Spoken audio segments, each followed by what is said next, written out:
Previously on Heirloom Permaculture. Alright, so we've got hundreds of plants in the ground. You can see the trellis strings hanging. We're just about done for the day, and then we just got to water. But if you want to see all these plants, you're going to have to come back to the next video. Alright, so as promised, here's what it looks like inside the caterpillar tunnel now.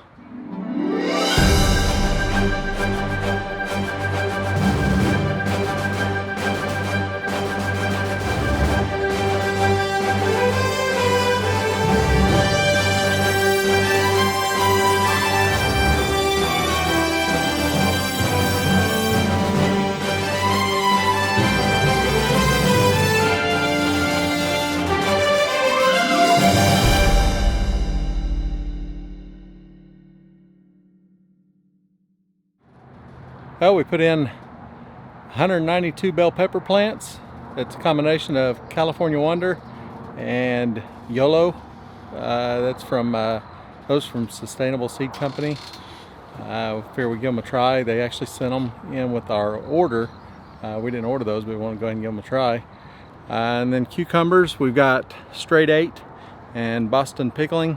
It's about a half and half on the row, and those are over here obviously. And then behind me are tomatoes. They're a non-determinate variety of Amish paste, so they will trellis up just as high as they'll go. We'll let them go or whatever. So we're going to do the lower and lean method on both of these trellises, and we'll have videos coming up in the future about that. So we got it all planted up, and we're working on the irrigation today. That's something I've already done today that I didn't record. Going underneath the path out here from inside the tunnel to the beds over there is I took a scrap piece of 2 1/4 inch heavy wall galvanized pipe and drove it with a sledgehammer across from in here to over there, going underneath the landscape fabric and all that, to work as a conduit that will run some of the supply line through, so we don't have to pull that fabric up and dig all that up. So I just laid it down here, kind of aimed it, leveled it out, and drove the end of it with a sledgehammer and drove it all the way through. I didn't record that because I didn't know how it was going to go and how long it would take. Probably should have recorded it for you, but kind of get the idea. Just think of a manual boring machine here. And just drove it through. It loaded up a little plug in the end of soil. Just took a piece of PVC and shoved it through there and knocked that out of the other end. So we've got that set up. I'm actually going to run the 5/8 tubing, polyethylene tubing through there to go from our water supply into the tunnel, or we'll split it out on the main manifold over here. So over here on the supply side, Audrey took an old limb that we'd cut off somewhere. I think it was had cut one out of the top of a pear tree. She limbed it off, and I've set that in the ground there, tamped it in. So what we're going to use as a post to mount the all of the peripherals for the drip irrigation and the sprinklers, our backflow preventer, a filter, pressure regulator, all that will just be mounted on there for now. If it holds up, we'll leave it that way. If it becomes an issue, I'll pull that out and put something more substantial, but we've got that. I'd like to use it, I guess, use something of the sort, so we'll see how that does.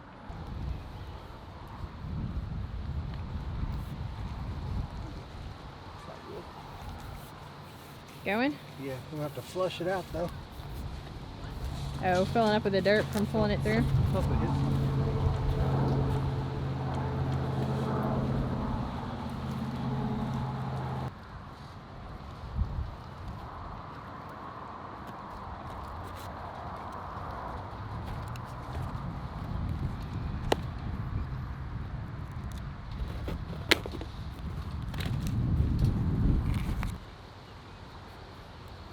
Just want to figure out where we want to tee this off.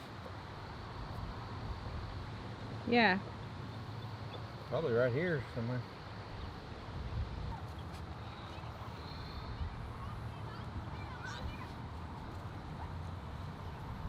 I'll put a valve so I can shut off this whole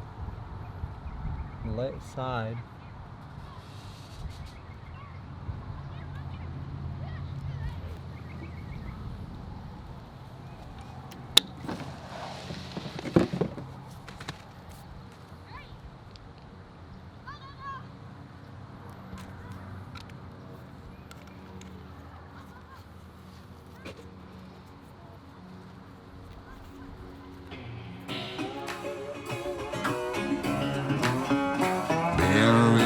bad boy. I've got a ton of gravel in my shoes, world on my shoulders, a heart full of blues. I'm in the dirt, down in the dirt.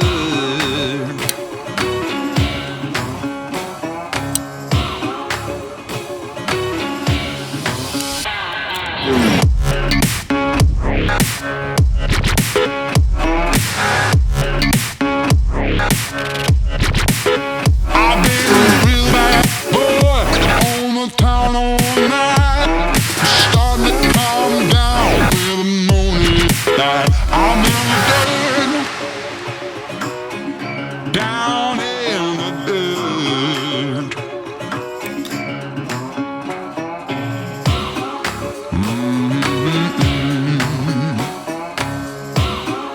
Been a real bad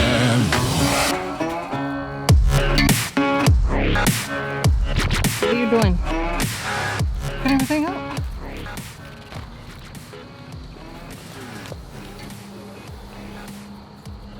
So I ordered all these parts, not really knowing what I'm doing. And where I ordered them from, these are 10mm barbs, and this is only 5/8 inch line. This is suggested for 3/4 line. You're supposed to use a 1/4 inch with that. So while it fits, it's a bit of a pain in the butt. So my gift to you today is it doesn't tell you anywhere that these are for bigger lines. So if you get the 10mm ones, which these are way cheaper, they're decent quality, but they're way cheaper in bulk than the other ones, make sure you get the larger line. The 5/8's not big enough. Get the 3/4. Otherwise, make sure you get 1/4 inch barb, and they cost more. So I don't know why.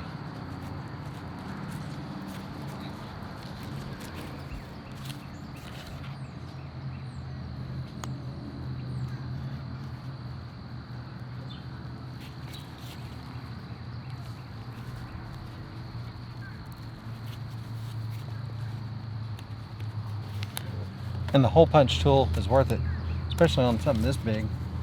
But this is the hard part, is this wants to reach all the way to the back of the line before you get it in there good. So you gotta kind of wrestle it.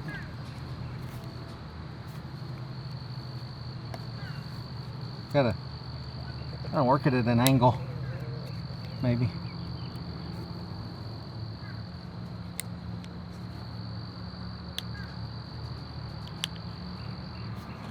Of course, this one's not going to go. Because you're on camera. Uh-huh. That's the way it works. There it goes. So make sure the barb's all the way in there. And these are the locking style. So if these weren't locking style, this probably wouldn't work with this line. But this tightens down and pinches the wall of the tubing between the barb and this nut here. Locks it in there. And the tape goes on there.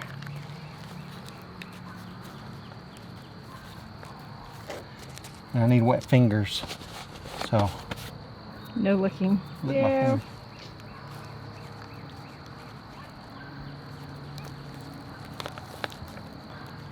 Gotta be all the way up in there good.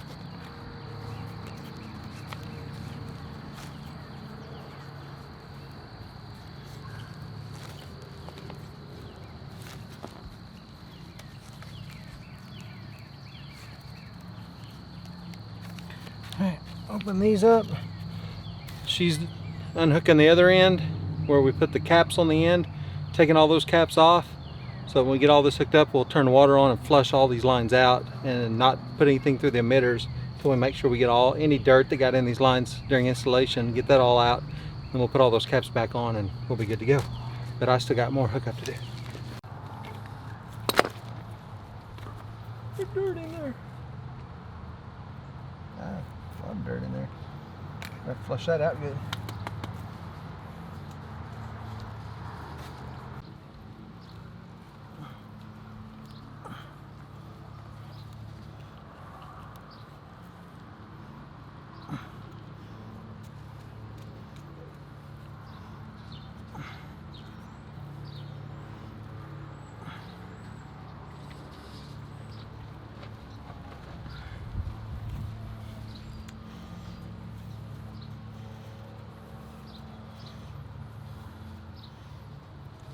Not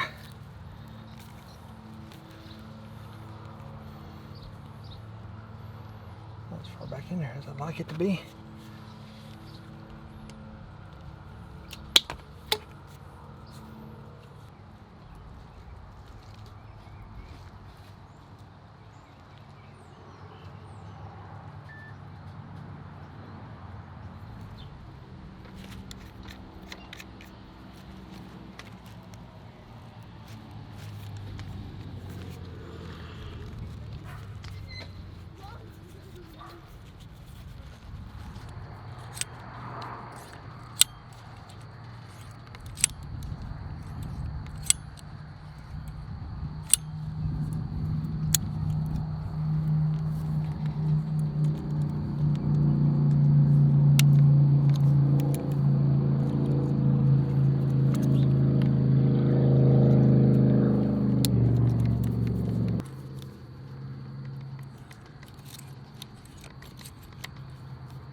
Wire got me.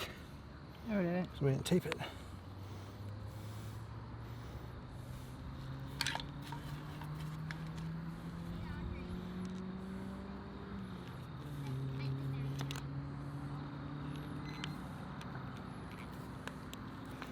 Come on.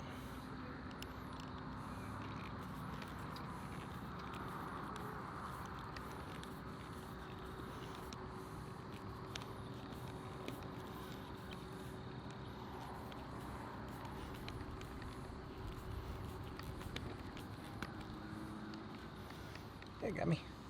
Oh, yeah. Blood's good for the soil, right? Yeah. Blood, sweat, and tears. Been a lot of all of them lately.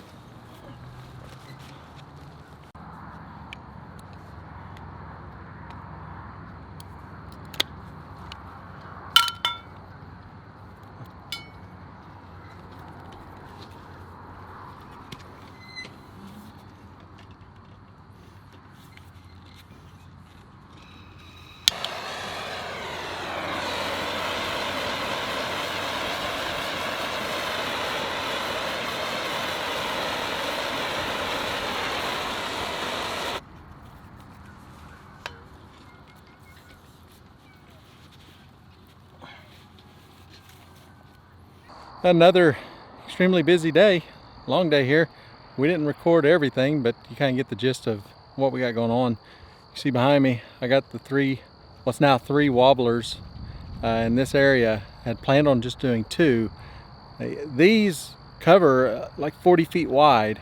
This area here is only about 18 feet wide, so we're going to have to pull the flowway down, narrow it in, which means I've got to put more to get this 50-foot length than we normally would. So a 40 by 100 plot will usually only take 4 wobblers with full pattern. So I've got 3 here because we're going about 18 wide, which gives us 18 deep. Three of those down, it gives us the 50 feet. So it takes a little more to do less, but that's kind of what we're up against here. Also got one over here on this side, and we'll adjust all these, the flow a little bit to try to cover the pattern we want. Let me show you inside the tunnel.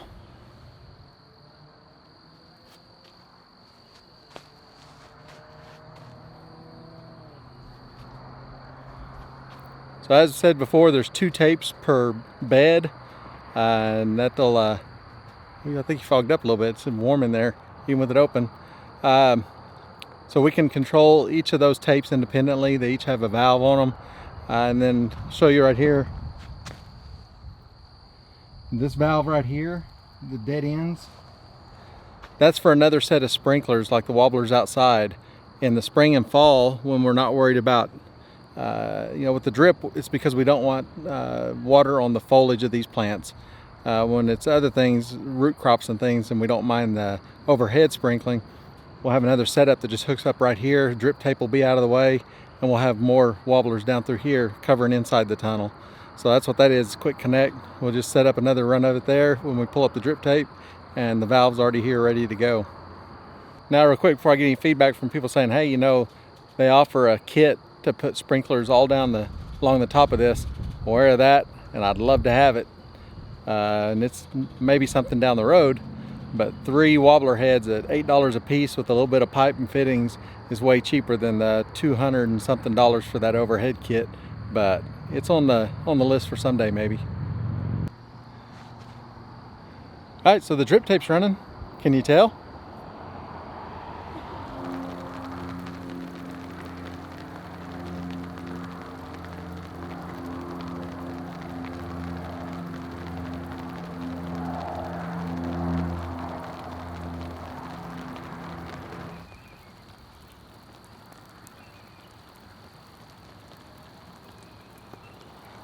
All right, so I'm gonna have to sit down and think about this on this layout, because I almost feel like it'd be better with 2 of them closer together in the middle where they overlap. They almost shoot past each other, as long as one reaches the end of the other. So I need to get down on some graph paper or something, draw that out and see. I feel like we're missing a little bit of ground in between the sprinkler and the perimeter just to get it out far enough. So again, this is a learning curve. There's a lot of people know a lot more about this than I do, and I appreciate the help on it. So I'm gonna go to my resources and see what I can't figure out on this. I would like to get it right. So, all right, well, I think that doesn't wrap up a project, but it wraps up this part of it for today.